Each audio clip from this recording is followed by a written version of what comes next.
Salut, nouvelle vidéo avec le Dixit. On fait passer un message avec l'oracle de l'énergie. Comme d'habitude, les énergies ne sont pas interchangeables. Et vous avez plus d'informations dans la présentation de la chaîne.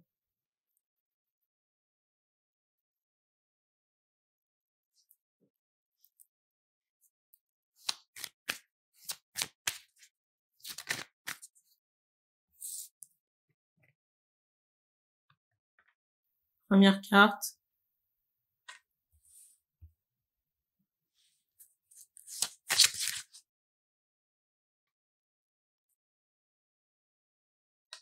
Alors ici, j'entends flamme jumelle.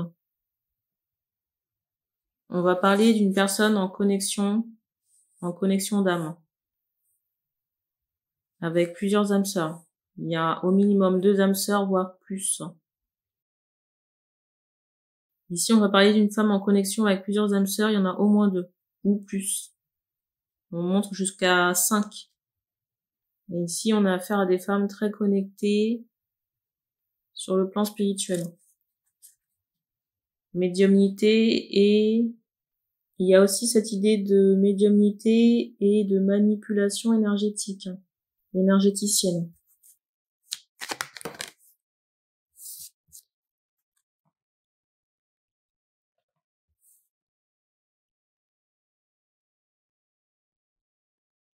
C'est drôle ici parce qu'il y a le jumeau qui ressort là.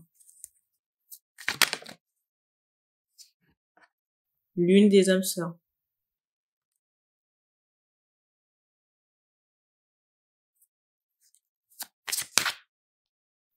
Et c'est drôle parce qu'on me remet en conscience que tout à l'heure j'ai parlé de femme jumelle.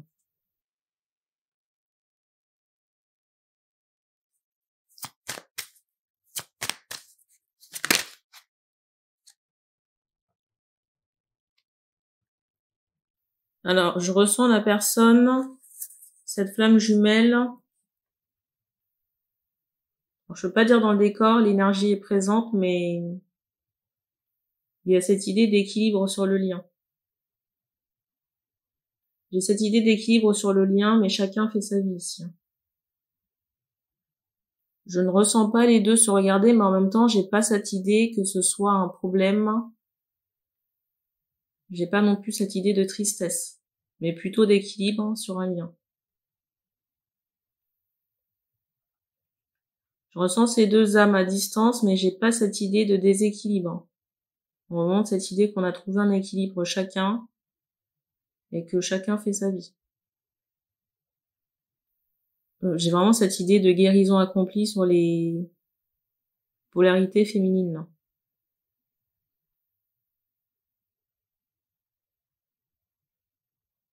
Et je ressens un homme dans le décor, il y a cette idée d'artiste, soit d'écriture ou de chant par rapport à l'artiste en question. Et on me montre que c'est un homme qui réfléchit beaucoup. Donc là, une autre âme sœur.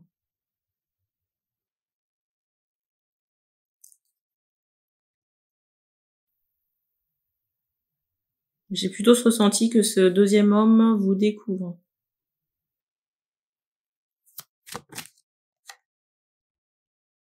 Pour moi, c'est quelqu'un qui a déjà une famille. On me montre un garçon à minima. Alors c'est drôle parce qu'on me montre le chiffre 4, je sais pas si c'est 4 enfants. Il y a cette idée-là. Mais en même temps, il y a cette idée de rejet par rapport à des enfants ou de choses qui se passent pas comme prévu là. Par rapport à une fille.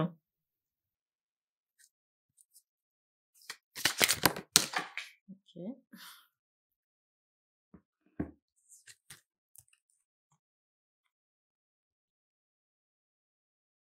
Pour moi, c'est quelqu'un que vous ressentez la nuit.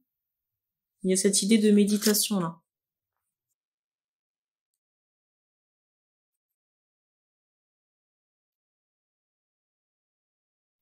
Et je ressens quelqu'un qui peut avoir des contrariétés financières. Je ressens un homme qui peut avoir des contrariétés financières en ce moment. Ou alors avoir des affaires en cours concernant de l'argent. Donc, je ressens aussi un voyage prochainement pour cette personne. Si ce n'est pas déjà le cas là.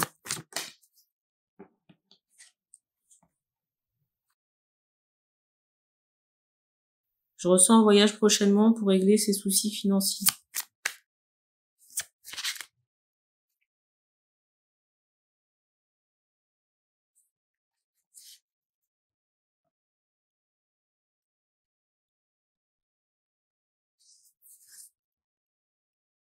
Je sais pas si c'est pour vous ou pour l'homme, il y a cette idée d'abondance prochaine. Abondance prochaine par rapport à un contrat.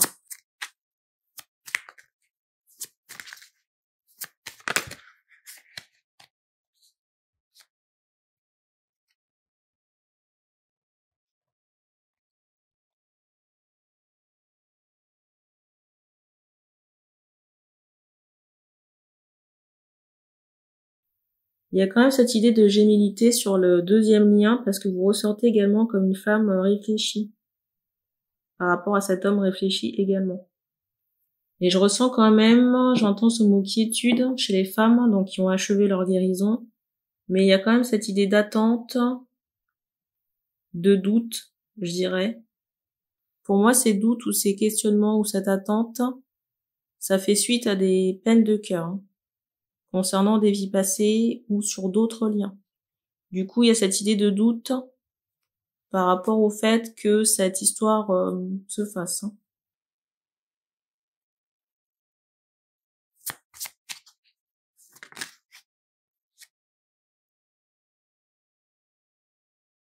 Parce que les polarités féminines ici ressentent bien que la deuxième personne est attachée, attachée à quelque chose, une situation de mensonge.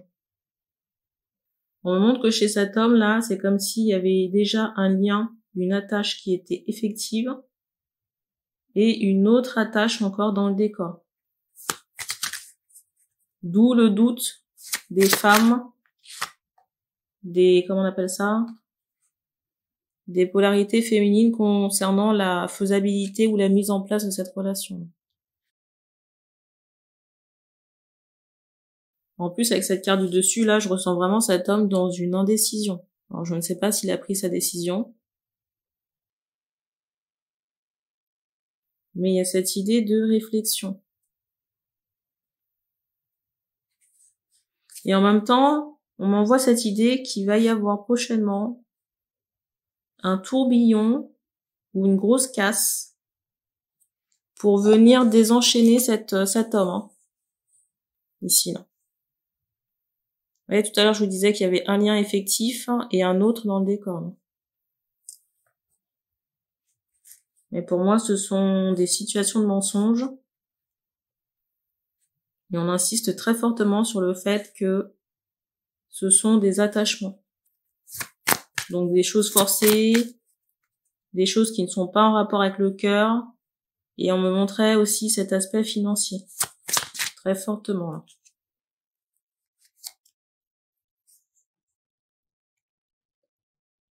Et vraiment par rapport à cette tempête là qui se profile, il y a vraiment cette idée de destruction, mais pour une réussite future.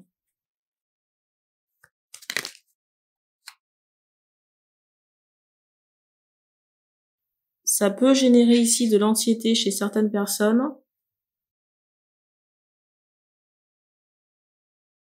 Pour votre spiritualité, c'est salutaire. Et après, on vous dit ici que c'est nécessaire pour retrouver votre liberté. Là. Parce que trop de situations de mensonges, trop de noirceur, trop d'emprisonnement, où vous restez à une place qui n'est pas la vôtre. J'ai des polarités féminines qui peuvent douter d'une issue favorable. Vous voyez, par rapport à leur spectre de leur relation passée. Et j'ai un bruit qui a éclaté là.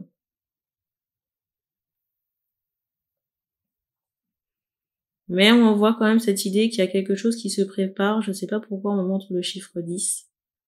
Peut-être entre le 5 et le 10 d'un mois. C'est bizarre parce qu'on insiste sur le chiffre 10, également le 5, peut-être le 5 ou le 10 d'un mois, ou sur cette période. Mais il y a cette idée de quelque chose qui vient fracasser une situation, une ou des situations d'attachement. Et que ça constitue une victoire par rapport à cette situation.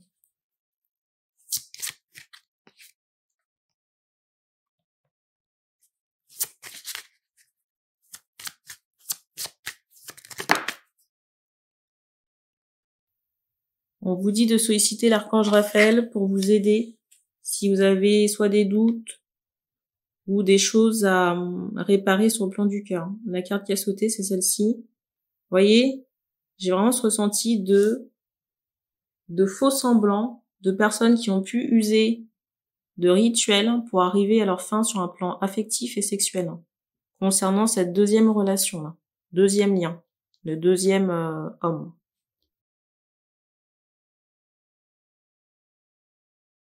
Au-dessus, c'est la carte des liens affectifs. Et je vous parlais de l'archange Raphaël qui est juste après.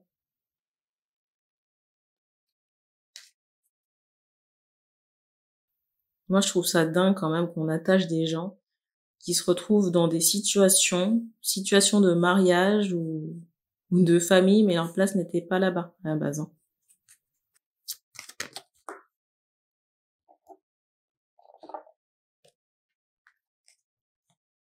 Vous voyez, tromperie, contrat. Ange de l'amour, tromperie, contrat.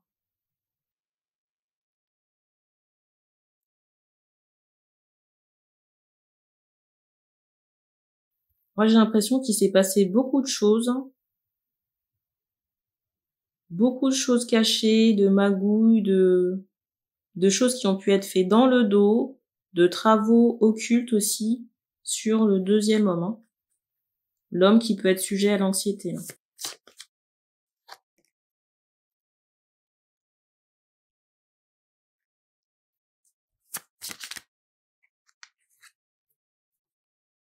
On montre que tout ça aujourd'hui c'est en transmutation. Et qu'il y aura une guérison de la situation pour les deux personnes du lien là.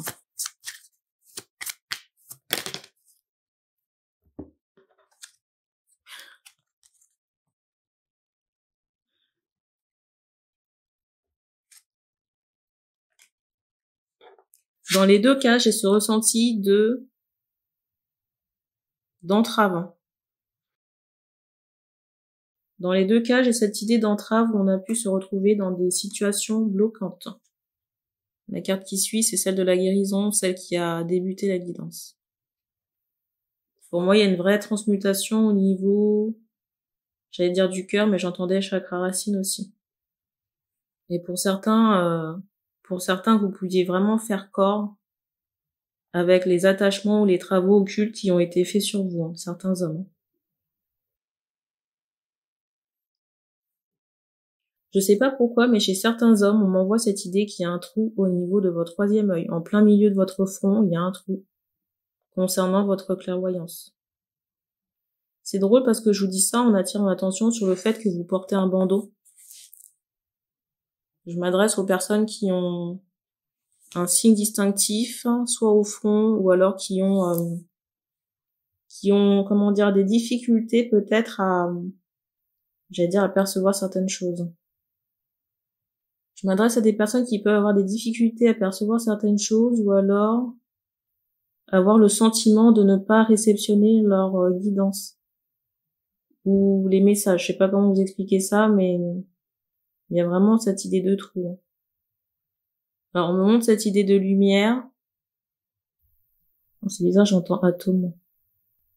On me montre cette idée de feu aussi. Alors je sais pas si vous avez un tatouage, mais ça peut bloquer votre troisième œil. Donc je rappelle, pour neutraliser les effets, c'est à la fois des tatouages et les soins énergétiques pour rééquilibrer la zone. Je sais pas pourquoi on montre votre ventre au niveau des abdos. Et cette idée d'épée là. Alors on montre aussi la fumette,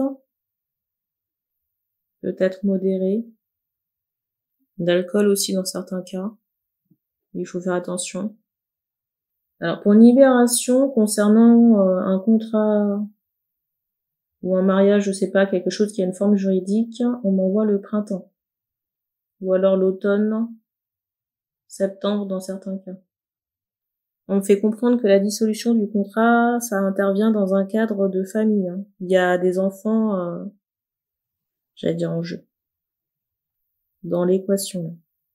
Et on insiste vraiment sur le fait que il y a eu des attachements de fait avec les personnes avec qui vous avez été en contrat marital. Que ce soit effectif dans la matière avec signature de papier ou concubine, histoire de longue durée. J'allais dire que c'est plutôt encourageant, même si pour certaines personnes, on n'a pas de visibilité sur l'après.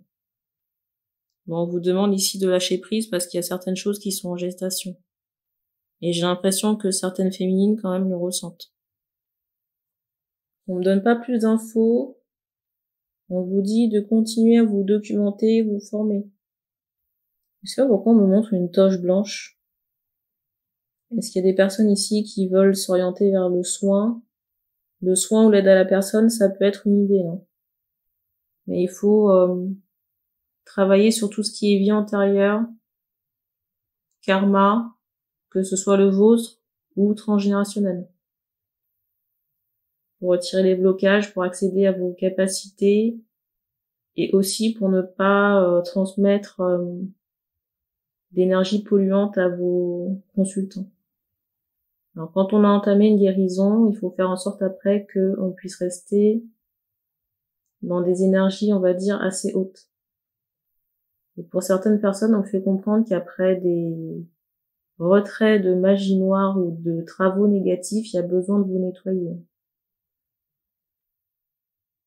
On me donne pas plus d'infos. Donc merci d'avoir regardé cette vidéo et puis on se dit à bientôt.